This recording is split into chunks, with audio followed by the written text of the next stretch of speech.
আল্লাহ তাআলা কুরআনুল কারীমের মধ্যে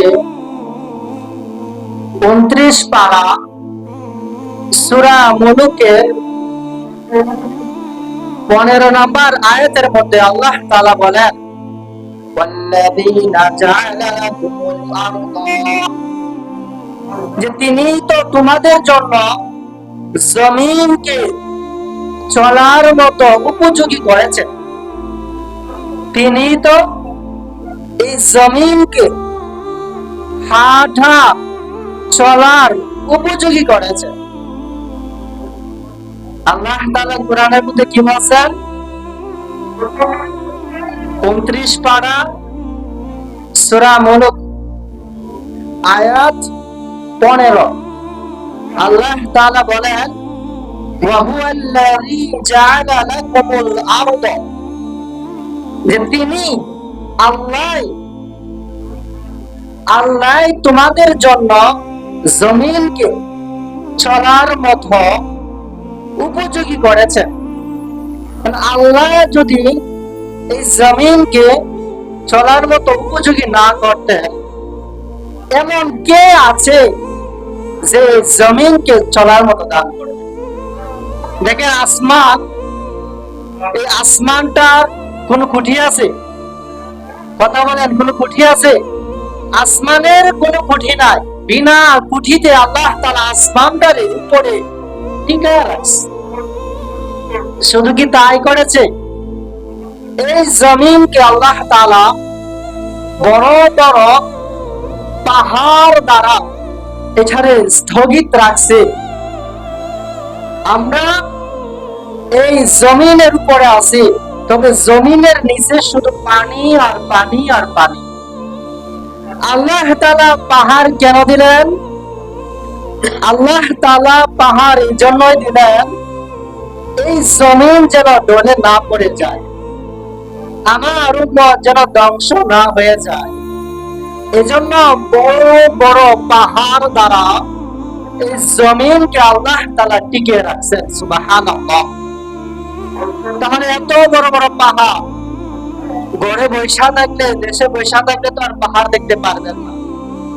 সফরে বাইর হইলে, বিভিন্ন জায়গায় গেলে তখন বোঝা যায়, দেখা যায়। যারা কক্সবাজার গেছেন বা টেকনাফ গেছেন, তারা দেখতে পারছেন কিছুটা পাহাড়। যারা সিলেট গেছে, আমি সিলেট যাই না, সিলেটও বলতে পারি না, জাফলং,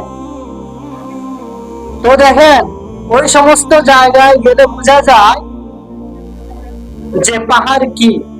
ওই জায়গায় আমি দাঁড়াইয়া, টেকনাফ যখন গেছি, এই পাহাড়ের নিচে দাঁড়াইয়া উপর দিকে তাকাইয়া বলি যে আল্লাহ, এই পাহাড়ের তুলনায় তো আমি একটা পিঁপড়া। এই পাহাড়ের তুলনায় আমি কি? একটা পিঁপড়ার সমতুল্য। তো মানুষ তো এই পাহাড়ের তুলনায় একটা পিঁপড়া পরিমাণ, তবে মানুষ কিনে অহংকার করে। এত বড় পাহাড় আল্লাহ তাআলা বানায় রাখছে, এই পাহাড়ের নিচে দাঁড়াইলে আমাদেরকে দেখাই যাবে না, এত ছোট পাহাড়ের তুলনায় আমরা পিঁপড়া না। তবে আমাদের ভিতরে অহংকারের শেষ না। আল্লাহ তাআলা বলেন যে বান্দা বান্দারা, তোমরা শুনে রাখো যে অহংকারের চাদর সেটা আমি আল্লাহ। এই অহংকারের চাদর নিয়ে তোমরা টানাটানি করিও না। কি নিয়ে অহংকার করবে?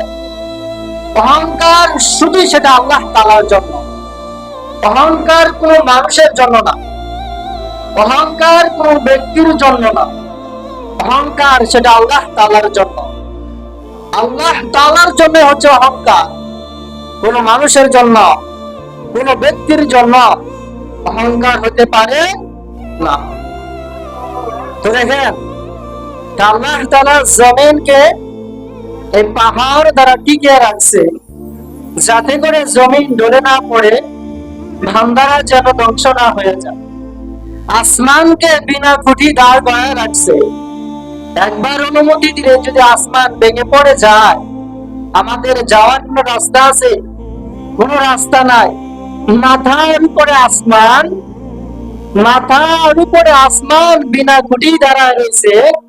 যে আল্লাহ ওই আসমানটাকে রেখে দিছে, ওই আল্লাহর সাথে আমরা নাফরমান করতেছি। আমরা কেমন নিমুখ খারাপ চিন্তা করেন, মাথার উপরে আসমানটা আল্লাহ চাই তো আসমানটা ভাঙে আমাদের মাথায় ফালাইয়া ধ্বংস করে দিতে পারে। আল্লাহ যদি চাই জমিনকে অনুমতি দিলে জমিন উল্টা পাল্টা কইরা আমাদেরকে ধ্বংস করে দিতে পারে।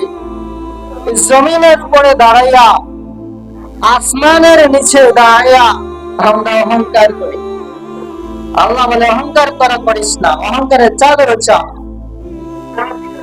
এই অহংকারের চাদর শুধু আমার।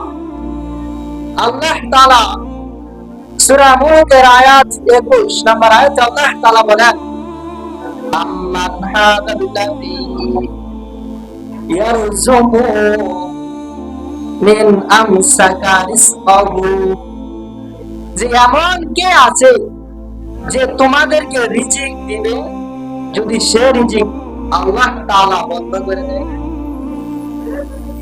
কে এমন আছে যে আল্লাহ যদি রিজিক বন্ধ করে দেয় তাহলে তোমার রিজিক দিবে? বলে কেউ আছে? না থাকার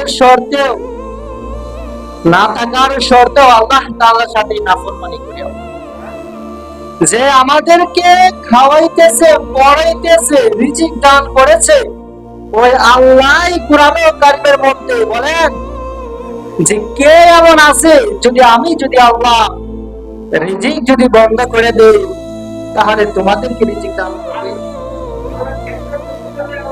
আছে কেউ?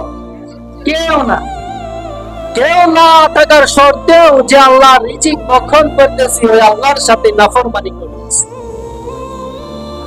ওই আল্লাহর হুকুমগুলো আমরা পরিপূর্ণভাবে আদায় করতেছি না, ওই আল্লাহর সাথে আমরা নাফরমানি করতেছি।